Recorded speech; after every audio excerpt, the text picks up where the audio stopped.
आदाब, नमस्कार, good morning. कैसे हो आप सब? उम्मीद है अच्छे होंगे।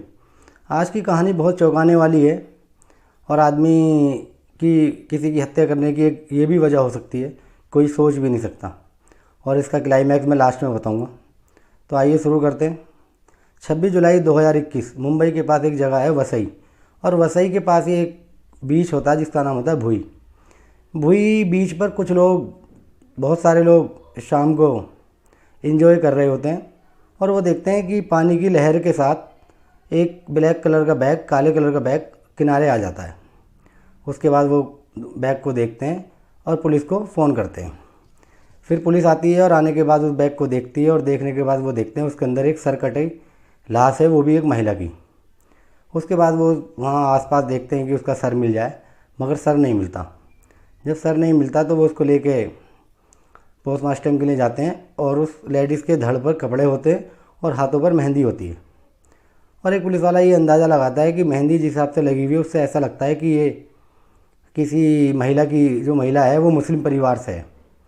उसके बाद पुलिस अपनी बॉडी को अपने पास रखती है, और रखने के बाद काफ़ी दिन उसका वेट करती है कि कोई शिनाख्त के लिए या कोई गुमशुदा के लिए पूछताछ करते हुए आ जाए तो ये बॉडी उसके हवाले कर देंगे, मगर कोई नहीं आता। इधर बॉडी भी डिकम्पोज हो रही थी, सड़ रही थी, तो इसलिए पुलिस उसका मुस्लिम रीति रिवाज से दफीना कर देती है और दफना देती है। उसके बाद इसी तरह वक्त निकल जाता है। 2021 की ये बात होती है, जुलाई की। उसके बाद पूरा साल निकल जाता है, फिर 2022 आ जाता है। 2022 में 29 अगस्त 2022 को एक आदमी थाने आता है, और थाने आने के बाद पुलिस से कहता है कि मेरी भतीजी गुमशुदा है, गायब हो गई है, और लगभग 13-14 महीने हो गए, आप उसे ढूंढ दें। तो पुलिस उससे पूछती है कि तुम इतने टाइम बाद आ रहे हो, जब वो 13-14 महीने से गायब है तो पहले ही आना चाहिए था। तो वो पुलिस को बताता है कि मैं कर्नाटक का रहने वाला, कर्नाटक बेलगांव से आया हूँ, और मेरी भतीजी का नाम सानिया है, और उसके माँ बाप बचपन में ही गुजर गए थे, तो मैंने उसकी परवरिश करी, उसे पाला पोसा, और उसकी शादी यहीं मुंबई के नाला सुपारा में रहने वाले एक आसिफ के साथ कर दी, और उसका आसिफ का पूरा परिवार नाला सुपारा में रहता है। और जब मैं उससे बहुत दिन से कांटेक्ट करने की कोशिश कर रहा था तो मेरा उससे किसी भी तरह से कांटेक्ट नहीं हो रहा था। उसके बाद मैंने फ़ैसला किया कि मैं अपनी भतीजी के घर जाऊंगा, ससुराल जाऊंगा। उसके बाद जब मैं ससुराल आता हूं तो वहाँ मुझे पता लगता है नाला सुपारा में कि वो लोग घर, यहाँ से घर बेच के कहीं और चले गए, मगर ये किसी को नहीं पता होती कि कहाँ गए। उसके बाद मैं वहाँ पड़ोसी से पूछताछ करता हूँ, और कुछ लोगों से पूछताछ करने के बाद मेरी भतीजी की सास का नंबर मुझे मिल जाता है, और मैं उन्हें फ़ोन करता हूँ तो वो बताती हैं कि हमने नाला सुपारा से मकान बेच दिया है, और हम मुंबई के पास एक जगह है गुमराह, वहाँ आ गए।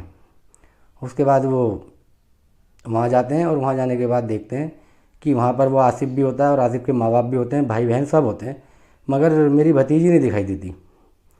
तो और इसके बाद मैं उनसे जब पूछता हूँ कि मेरी भतीजी कहाँ है, तो वो ये कहते हैं कि वो 2020-2021 में कहीं चली गई थी किसी और के साथ, और ये एक लेटर लिख के दे के गई है। वो लेटर उनसे दिखाते हैं, वो देखता है, और देखने के बाद वो पढ़ता है तो उसमें लिखा होता है कि मैं अपनी मर्ज़ी से जा रही हूँ और मैं किसी और से प्यार करती हूँ। पुलिस पूछती है कि वो लेटर कहाँ है, तो वो कहते हैं कि वो लेटर तो उन्हीं ने, मेरी भतीजी के ससुराल वालों ने ही रख लिया।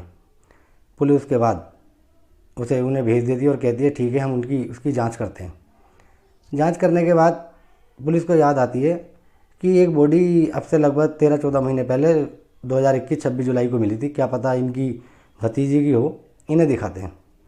फिर उनके जो वो शख्स आता है उनको वो उसकी बॉडी के कुछ फ़ोटोग्राफ्स और वो कपड़े होते हैं वो पुलिस के पास होते हैं। पुलिस उस शख्स को दिखाते हैं कि तुम देखो, क्या पता ये तुम्हारी भतीजी हो। तो वो शख्स देख के पहचान लेता है कि ये मेरी भतीजी के ही कपड़े हैं, और ये मेहंदी जो लगी हुई है ये भी वो इसी तरह की मेहंदी लगाती थी।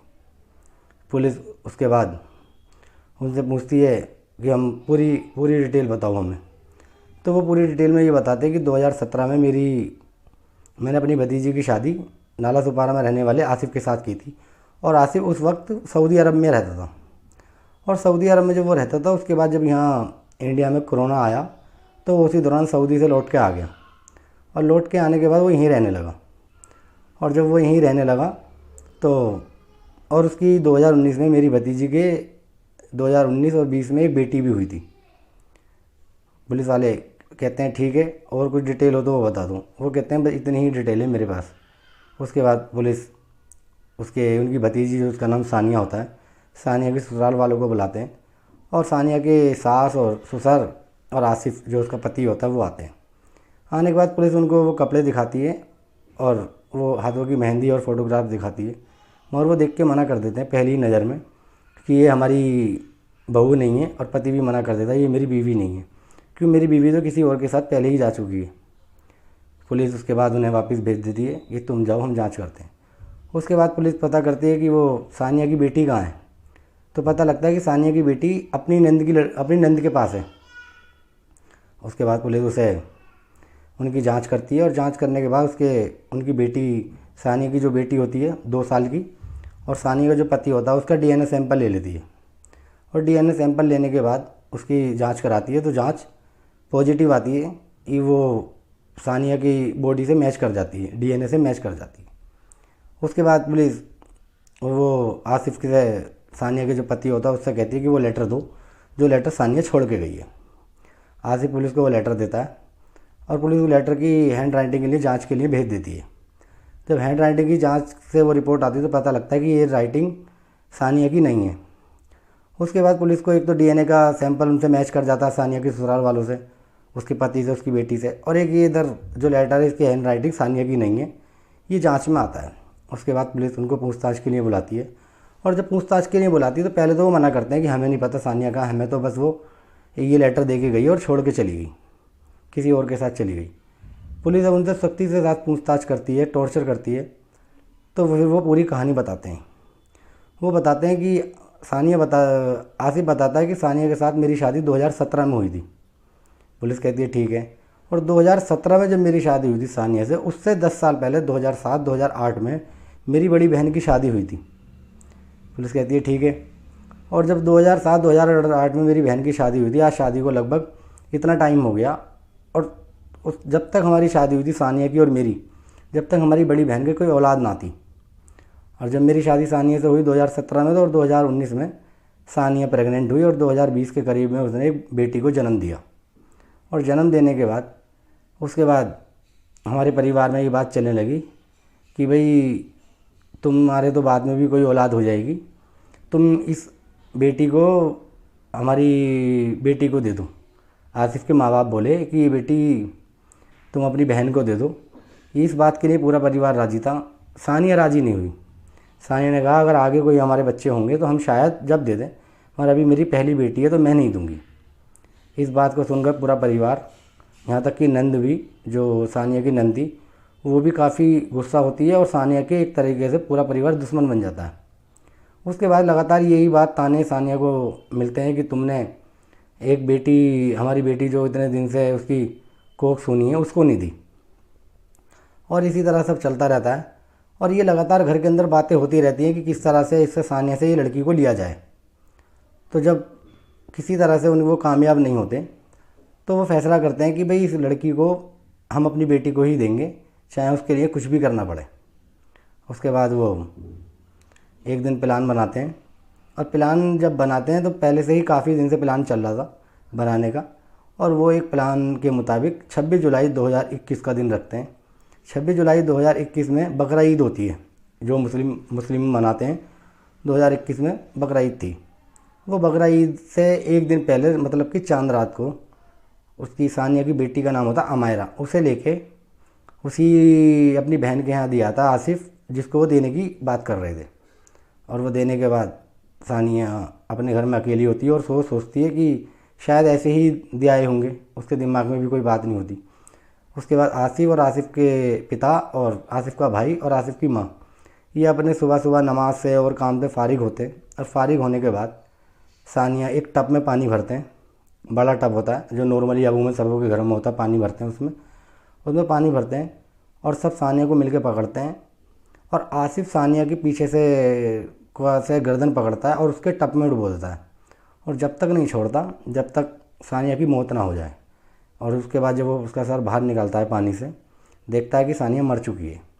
उसके बाद भी उन्हें तसल्ली नहीं होती, तो आसिफ, उसका पति, उसका सानिया का गला दबा देता है। गला दबाने के बाद उन्हें तसल्ली हो जाती है कि मर गई। उसके बाद वो सोचते हैं कि अगर इसको ऐसे ही फेंक दिया तो आज नहीं तो कल हम पकड़े जाएंगे, कि उन्हें इसका गला काट दें। तो आसिफ एक चाकू लेता है और चाकू से वो गला काटता है।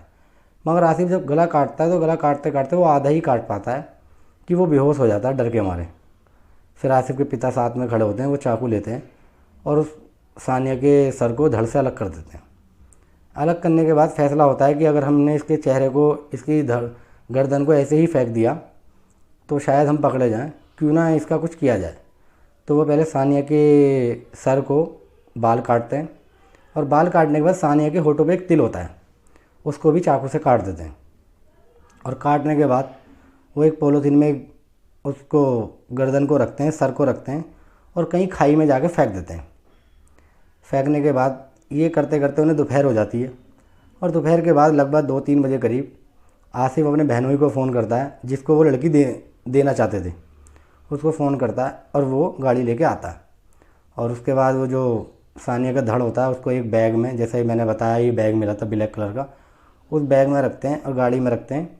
और रखने के बाद ये भूई बीच पे फेंक आते हैं अंदर लहरों में अंदर, मगर वो लहर से वापस आ जाता है। उसके बाद पूरा अपना वो कबूलनामा कर लेते हैं। उसके बाद अब लास्ट में क्लाइमैक्स, पुलिस पूछती है कि तुमने ऐसा क्यों किया। तो वो बताते हैं कि मेरी बहन की शादी 10 साल पहले हुई थी हमारी शादी से, मगर उनके कोई औलाद ना थी, तो इस वजह से सानिया से हमने कहा कि ये लड़की को तो हमारी बहन को दे दो, ताकि फिर हम आगे हमारे और बच्चे हो जाएंगे। मगर सानिया नहीं मानती। उसके बाद हमारा पूरा परिवार ये फैसला करता है कि चाहे सानिया को रास्ते से ही क्यों ना हटाना पड़े, हम ये लड़की अपनी बेटी को देंगे, मतलब आसिफ अपनी बहन को देगा।